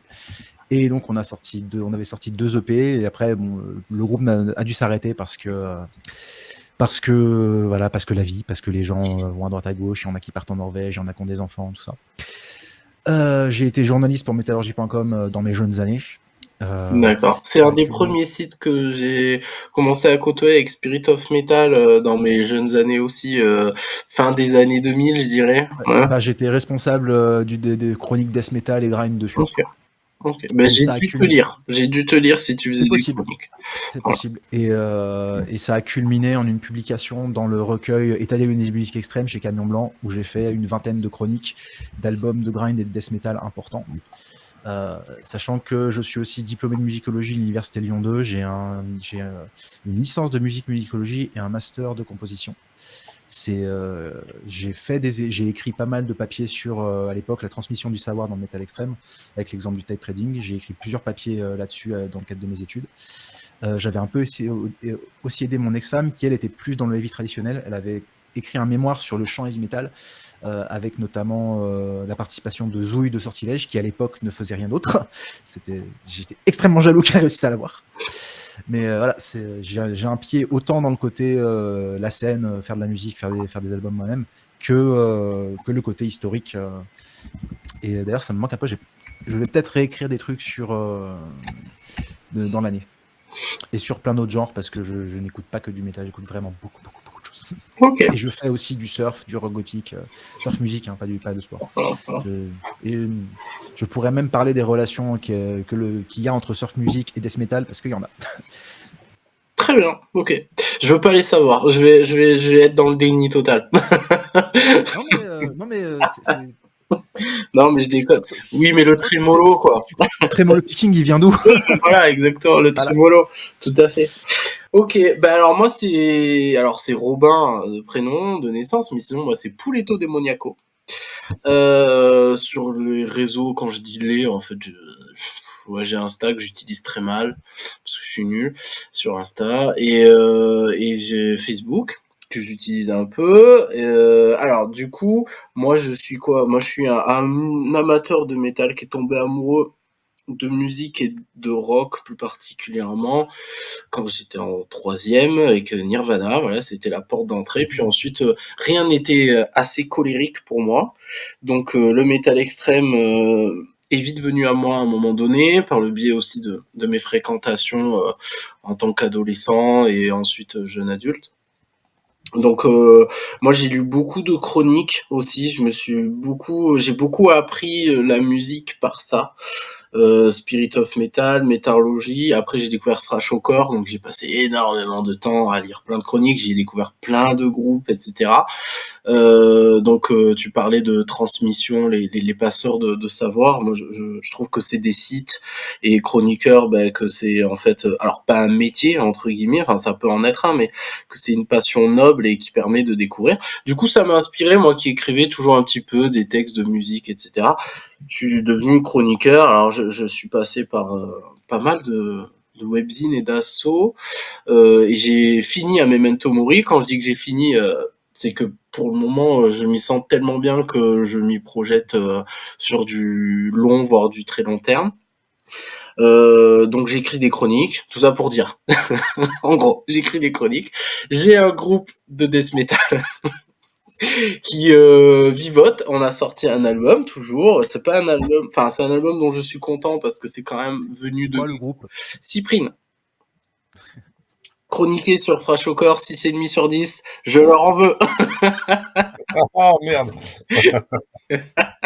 Non, je déconne. Non, mais voilà. Mais c'est un groupe qui vivote après parce que c'est compliqué. On est aux quatre coins de la France, on a des vies de famille presque chacun de son côté et tout. Donc c'est vrai que c'est compliqué. Moi, je veux pas faire des répètes pour faire des répètes. Il y a pas à un moment donné des dates, etc. Et ça reste compliqué de trouver des dates. On a rien à vendre à part notre bruit. Voilà. Donc ouais, compliqué. Mais c'est un groupe quand même dont je suis content et son point d'orgue sera le deuxième album. Je prie, je travaille pour qu'il sorte et ça sera le final du groupe. Donc on aura sorti 2 albums et on mourra en silence. Voilà. Voilà, donc ça c'est ma carrière musicale. Et mais j'en suis pas mécontent après, hein, parce que par ce groupe j'ai appris, je me suis amélioré, je me suis amélioré en termes de composition, en termes de technicité. J'ai vu aussi mes limites, ce que je voulais pas. Donc pratiquer d'un instrument, jouer avec les autres, jouer seul, connaître la frustration de pas pouvoir jouer avec d'autres, avoir le bonheur de jouer avec d'autres, tout ça, ça m'a appris énormément et ça me fonde en tant qu'artiste aujourd'hui. Donc chaque expérience est bonne à prendre, y compris les choses où on pourrait avoir de l'aigreur. Voilà. Mais du coup, moi, c'est vrai que le métal, donc je suis un amateur et j'écris des chroniques aujourd'hui et je me suis lancé dans le podcast parce que j'ai découvert aussi avec Spotify qu'il y avait des podcasts notamment sur le métal et je me suis dit mais putain c'est ça, j'adore m'écouter parler et du coup et je veux parler de mes passions. C'est vrai qu'autour de moi, je fréquente des métalleux, mais dans mon quotidien, je fréquente pas forcément des métalleux en soi, donc quand je parle d'un album, moi je suis parti pour 30 ans, alors pas forcément avec comment dire, une assiduité, connaissance vraiment à 1 minute 41, le si bémol, etc., mais plutôt sur un côté artistique, qu'est-ce qu'on ressent, etc. Et mes chroniques sont un peu particulières sur ça, c'est plus une expression à partir d'un support artistique ou d'un chef-d'œuvre ou d'une œuvre, voilà. Voilà, c'est tout. Après, que mon métier n'a rien à voir avec la musique, ce qui fait que ça reste une passion et j'en suis extrêmement heureux de ça.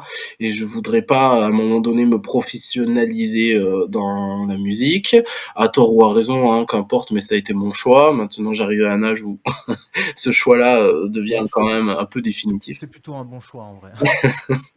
Voilà, et oui, bah, Bonne overdose, hein, vouloir me professionnaliser. et le métal, ben, ça constitue un tiers de ma vie, c'est-à-dire vu le temps que je consacre à écouter les albums, parce que je passe pas mal de temps sur la route aussi, vu le temps que je passe à lire des chroniques toujours, à en écrire, à faire ce podcast, à acheter des CD, mon Dieu, acheter des CD, donc posséder des choses qui ont attrait au métal. Oh là là. Voilà, exactement. Et ben oui, c'est un bon tiers de ma vie. Après le deuxième tiers, c'est quoi? C'est le sommeil et le troisième tiers, c'est la famille. Et peut-être un tout petit 0,0001% à la pratique de la guitare. Voilà. Donc ça c'est moi. Et mon groupe préféré, c'est Immolation. C'est mon groupe de death préféré, c'est mon groupe de metal préféré, c'est mon groupe musicalement parlant préféré. C'est celui dans lequel je suis. T'as pas choisi le pire. Voilà.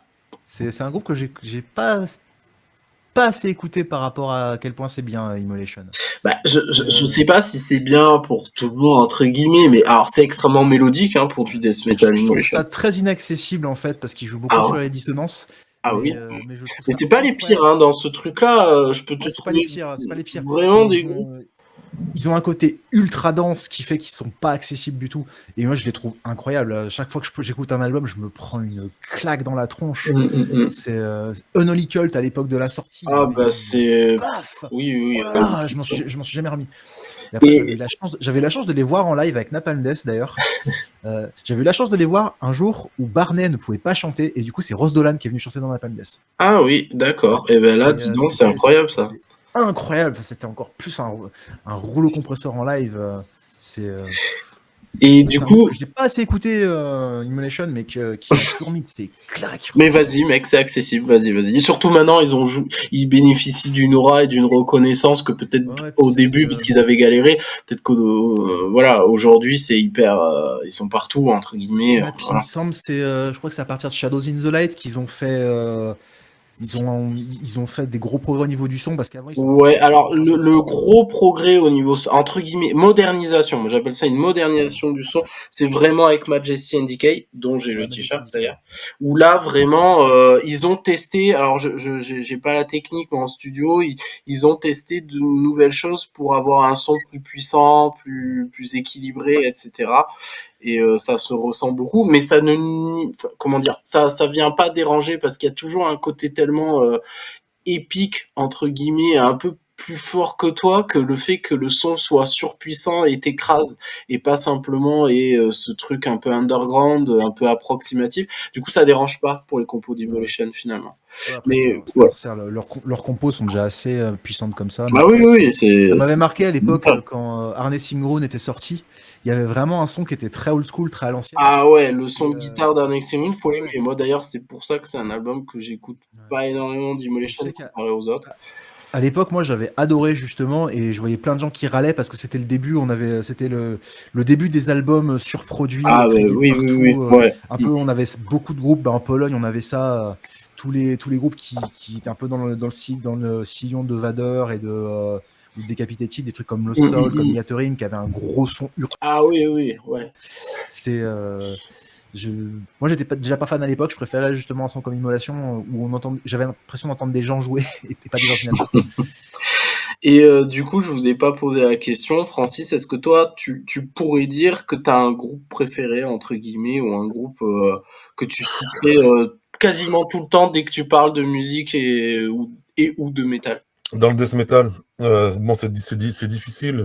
Encore une fois, je suis né, les Alpes n'existaient pas. J'ai connu les dinosaures. Non, j'ai connu l'émergence de petits groupes. Je me rappellerai toujours, un copain m'avait dit, tiens, je vais dans un truc de musique, là, qu'est-ce que tu me conseilles d'acheter? Et le gars m'avait dit, tiens, il y a un nouveau petit groupe qui vient de sortir, j'ai oublié le nom, mais tu verras sur la pochette, il y a un petit bonhomme tout pourri. C'était Obituary. Donc, tu vois, j'ai découvert Obituary comme ça, par hasard. Alors, j'hésite entre Suffocation et Obituary. Voilà, pour le death Ah oui, metal. bah c'est fou. Pour moi, c'est un truc qui a pas rien Tout à à voir, fait. mais Tout à fait, absolument rien à voir. ouais. Obituary, En gros, j'ai on pris une est- baffe, Obituary. J'ai pris une baffe de voir ces grooves là où c'est t'allais un grand carrément mourir étouffé en écoutant l'album. Ouais, j'ai pris une baffe quand j'ai écouté cet album là. Ouais. Ok. C'est marrant que, enfin moi je trouve ça assez marrant qu'Obituary soit devenu aussi culte parce que stylistiquement ils sont complètement dans la première vague de death metal, ce côté très européen, très lourd, très Celtic Frost. Ça m'a toujours fasciné que un groupe, enfin à l'époque, Tu veux dire qu'un groupe aussi mauvais soit aussi connu? Ouais, moi ça me fascine aussi. Ouais. j'ai pas dit mauvais. Non, c'est moi qui l'ai dit. C'est juste que stylistiquement, ils sont tellement dans un truc qui est typiquement pré-1987. J'ai toujours trouvé ça fascinant que ça a pas l'air de phaser les gens, que stylistiquement ils sont aussi différents. Ils sonnent très européens. Enfin, Obituary, moi je trouve que ça ressemble beaucoup plus je sais pas, à Morgoth ou au premier Pestilence ou à Grave par exemple, qu'au côté plus rapide, plus blast beat de. Oui. Aux États-Unis. Ils sont Voilà, pas dans la course. Ouais. Surtout comme ça en passant. Après, pour en revenir à Obituary, moi j'ai eu ma phase quand j'ai découvert le death metal, on m'a conseillé Obituary, j'arrêtais pas d'écouter. Mais moi, Obituary, je n'aime pas parce que, en fait, moi j'étais énervé à l'époque et il me fallait de l'énervement et j'avais pas ma dose avec Obituary. Par contre, un truc que j'avais avec Obituary, c'était cette voix qui te vomissait le monde, quoi. Et ça, moi, Obituary, c'est resté pour moi, là, les 2 premiers albums, quand le chanteur est là, il est là. Et là, il y a un truc que aucun autre groupe n'a fait pour moi, qui est de vomir sur le monde. C'est clair, John Tardy a apparu dans une chanson de Cancer, j'ai oublié le nom, mais quand tu écoutes John Tardy sur ce titre, il relève le titre, c'est merveilleux. Incroyable. Surtout par rapport au chanteur de Cancer, qui n'a pas spécialement une voix non, pour les tout à fait, voilà, tout à fait. Ouais. Il y avait lui et Martin Van Drunen aussi, où sa voix sur Consuming Impulse. Mais là, c'est plus la folie, là, c'est plus la psychiatrie, voilà, pour le coup. Mais voilà, ça c'est des voix qui m'ont heurté. Du coup, Obituary, j'aime pas. Je m'y retrouve pas du tout dans ce qu'ils font, dans ce qu'ils ont fait, etc. Mais je vais te dire un truc très con. Je pense qu'il faut que tu écoutes plus de trucs à la Celtic Frost et des trucs plus extrêmes d'avant la sortie d'Obituary. Celtic Frost, alors j'adore, je suis fan. Hein. Celtic Frost, en fait, écoute Celtic Frost, écoute des groupes un peu de cette époque-là comme Messiah, réécoute Possessed aussi. Ouais. Alors Possessed, j'ai du mal avec Possessed. Hein, mais mais c'est parce que c'est pour moi dans le death metal, j'ai déjà évoqué qu'il y avait plusieurs vagues. Et je pense d'ailleurs que Repulsion fait partie de la première. Parce qu'ils ont quand même un gros pied dedans, malgré le fait que ça a été le pionnier du grind.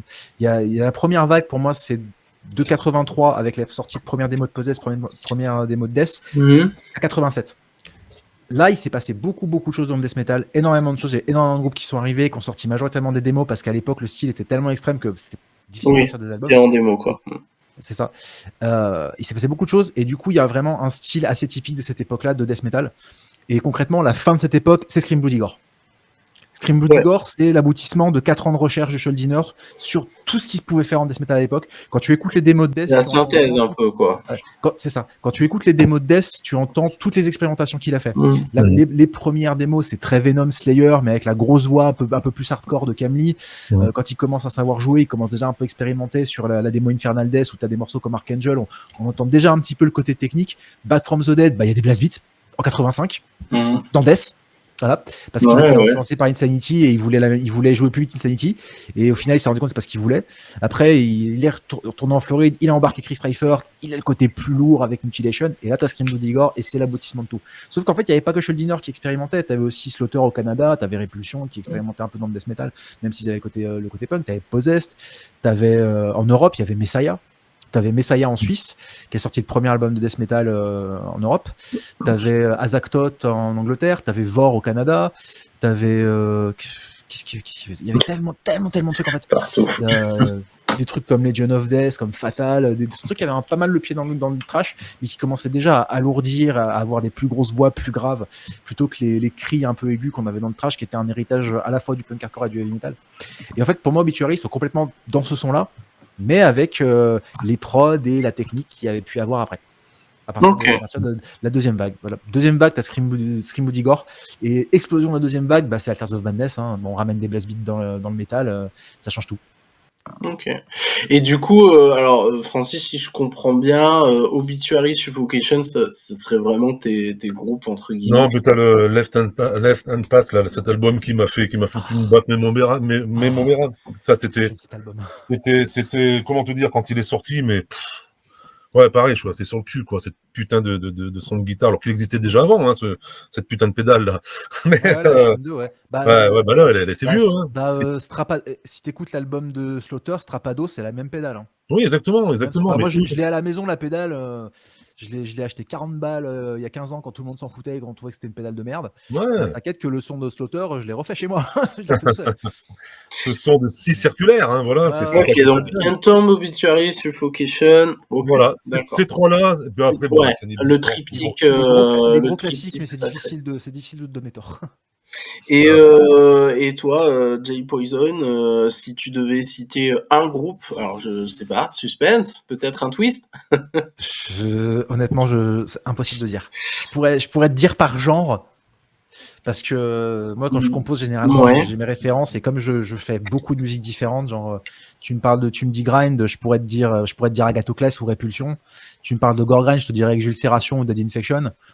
Tu me parles de death metal, je sais pas, je te dirais. Je saurais même pas dire, en fait, j'en écoute trop, enfin, c'est trop réducteur pour moi, quoi. Je dirais peut-être, Mutilated, Morbid Angel, Death, ça a été une grosse influence, même aujourd'hui, c'est toujours. Je travaille beaucoup avec mes musiciens de la manière dont Schuldiner faisait.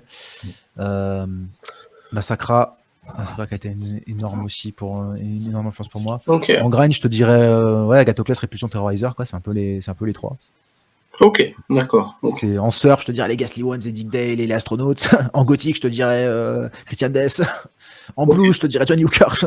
J'écoute beaucoup trop de choses pour me limiter, en fait. C'est une catastrophe. Je sais pas si ça se dit. Problème, c'est un plaisir. Et puis de nous avoir donné, et je pense aux auditeurs aussi, peut-être une perception un peu nouvelle aussi de ce groupe et du genre aussi. C'est tout ce que je vous souhaite. Je suis là pour propager la bonne parole du grind et surtout de la vieille musique qui fait du bruit. Yes. Super. Je te suivrai alors. Je serai sur la colline avec toi. Francis Antirouille, merci aussi de ta participation. Je t'en prie, j'ai pas été très très bavard, mais j'écoutais en fait. Hein, non mais pour le milieu du grind, hein, qui n'est pas le mien à la base, hein, donc voilà, j'en ai appris un peu plus et je comprends maintenant pourquoi cet album n'a pas été sur mon dans mon top 3. Vu ton parcours, moi ça me surprend pas. Hein. C'est si t'as connu le death metal à l'époque, je vois mal comment t'aurais pu passer sur cet album tellement. Il y avait une flamboyance. Un truc de fou qui sortait à l'époque. Ouais. Pour moi, dans le death metal, surtout de l'époque, il y avait une flamboyance que d'autres genres n'avaient pas. Hein. Mais bon, après ça, c'est parce que je suis un fan aussi de death metal que je dis ça. Tout était à faire. Ouais.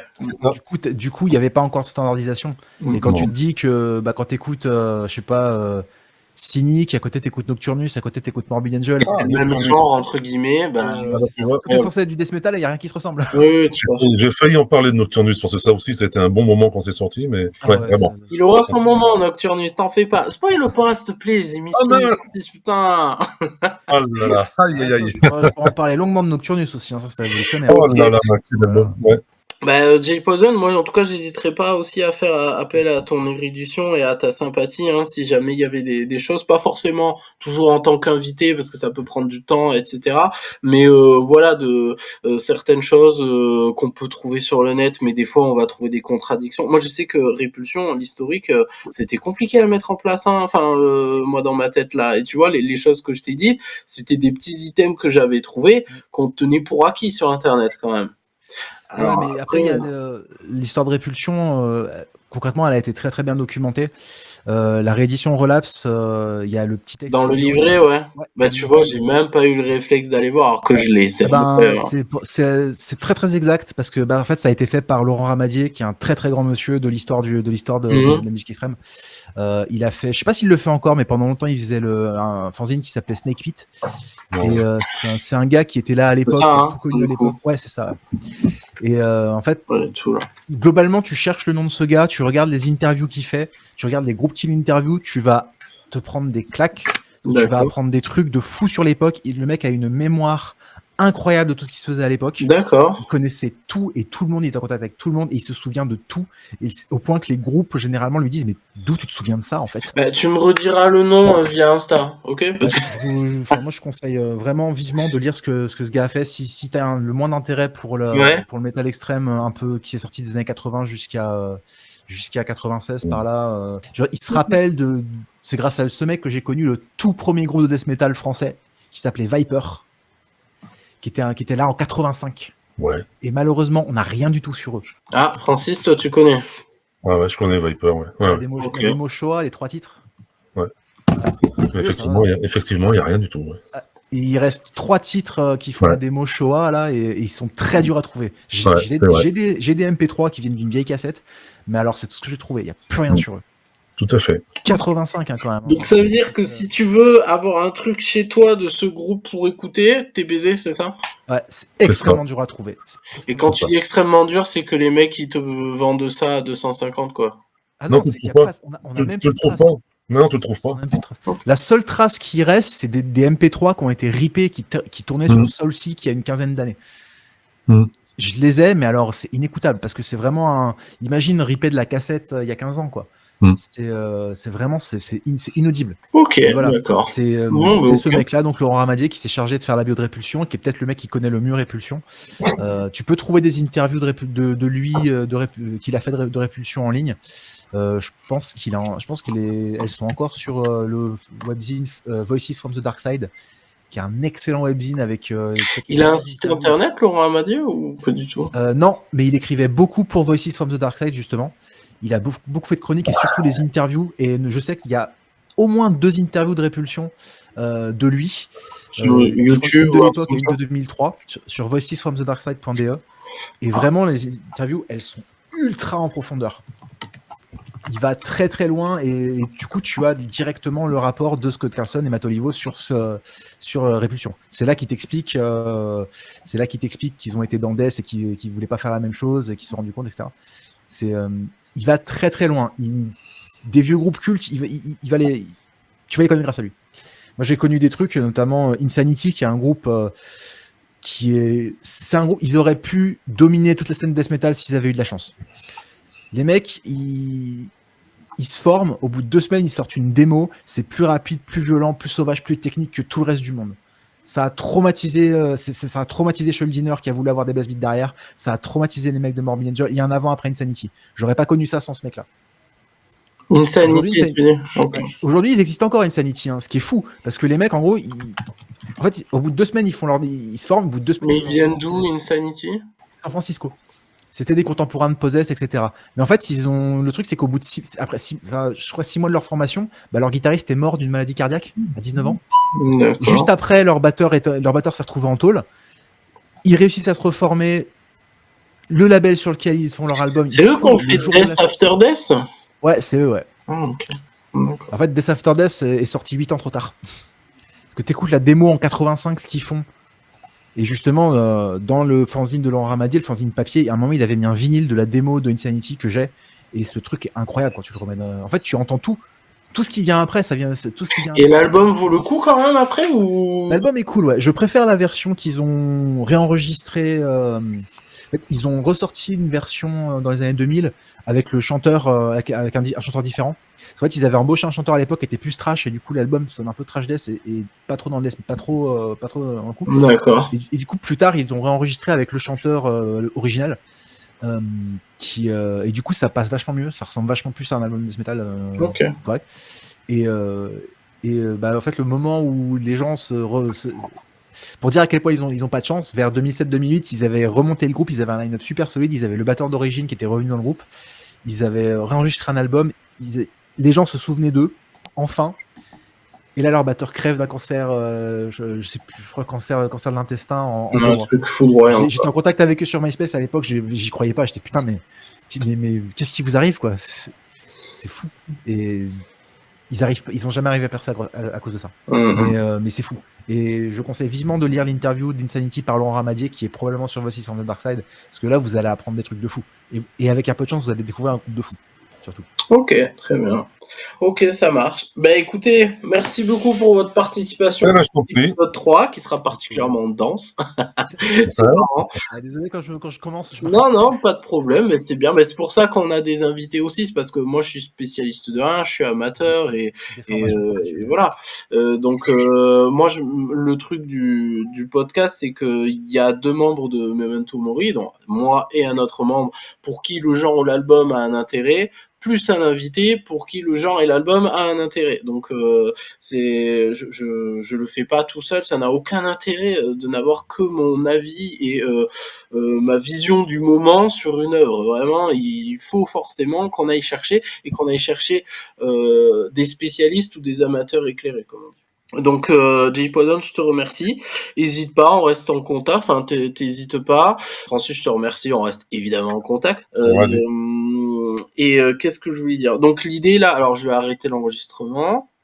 Hop là, comment on fait? Merde, je sais pas comment on fait. Je pense qu'il y a une petite icône en haut. Ouais, il y a une icône en haut, je clique. Tu vois, donc tu me vois avec un logiciel musique là? Non. Bon, voilà.